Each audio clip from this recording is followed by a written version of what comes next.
Hey, what's going on, everyone? Um, it's certainly a weird time in life right now. It's June 1st on a Monday. So we're still right in the middle of the whole COVID. Well, not in the middle, but I mean, we'll see, right? It's all new of what's going on, and I wanted to discuss with you my thoughts on um, the privilege that I have, not being black and not having to go through racism when it comes to. So I wrote an article today, so I'll read to you guys what I wrote. So I wrote, I'm typically not a guy who discuss politics or race publicly. Actually, I like usually hate it when I see people. I used to hate it when see people write about it on Facebook because I'm kind of like in my own bubble in a lot of way.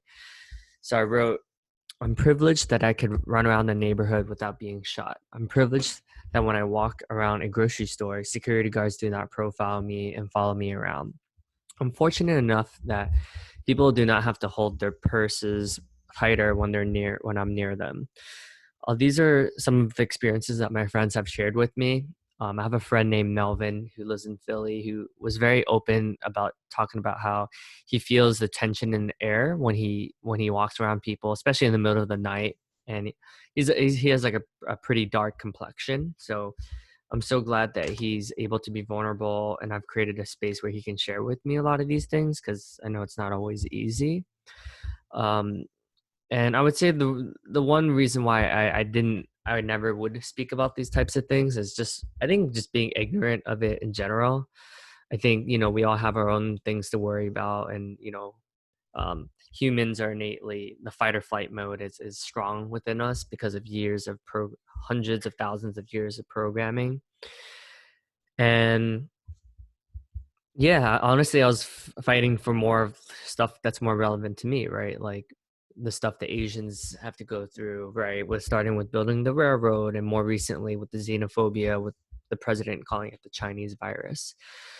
And I'm pretty torn apart because I used to live with a police officer, and he would share with me stories about how because everyone's always recording everything, police officers are hesitating a lot more when making decisions. And when you're working with a lot of criminals, a few a second or even half a second could mean the difference between life or death. He worked in Camden, New Jersey, which is one of the most dangerous cities in the US, right? So also acknowledging that a few bad apples have ruined it for a lot. But I do think at a systematic scale, at a more system, because I do think there's a lot that we can do as a macro, as an individual. But I think policy, you need to have both, right? You need to have the policy and the individuals, right? So one does not does not take care of everything, right? It has to be both of them equally as important. So I said I'm extremely sad that there is violence in the world and that there's this much chaos going on, but I do see that there's a breaking point.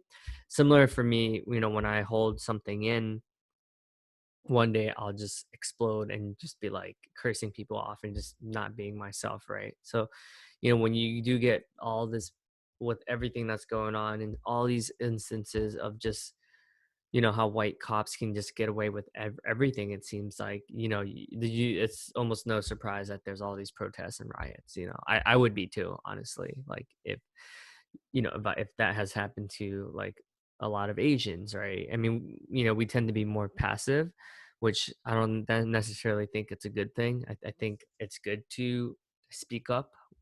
um but yeah, I remember feeling so helpless when I heard about the death of Vincent Chin. What basically it's the Asian version of what happened, right? He got killed because of racism, and there was no, basically the offender is white, and nothing ever happened to him. So that really made me sad. But I think with every tragedy, there's an opportunity, and it makes me happy that white people are finally acknowledging that white privilege is a thing. I think I've heard so many people say that there's no like, no, like that's not a thing. And I think acceptance is the first key with any change. I used to even have a story about how like I hated like middle-aged white men were the enemies of the world, and I lived my life like that, right? But then getting older, I realized that I can't generalize anything. And I'm lucky that I've gone through a lot of self-development programs, and I work at a company that has these dialogues that's able to open up the conversation.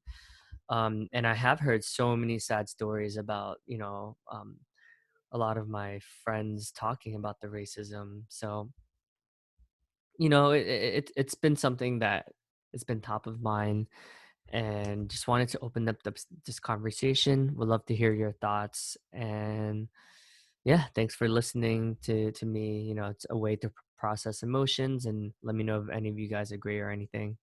Take care.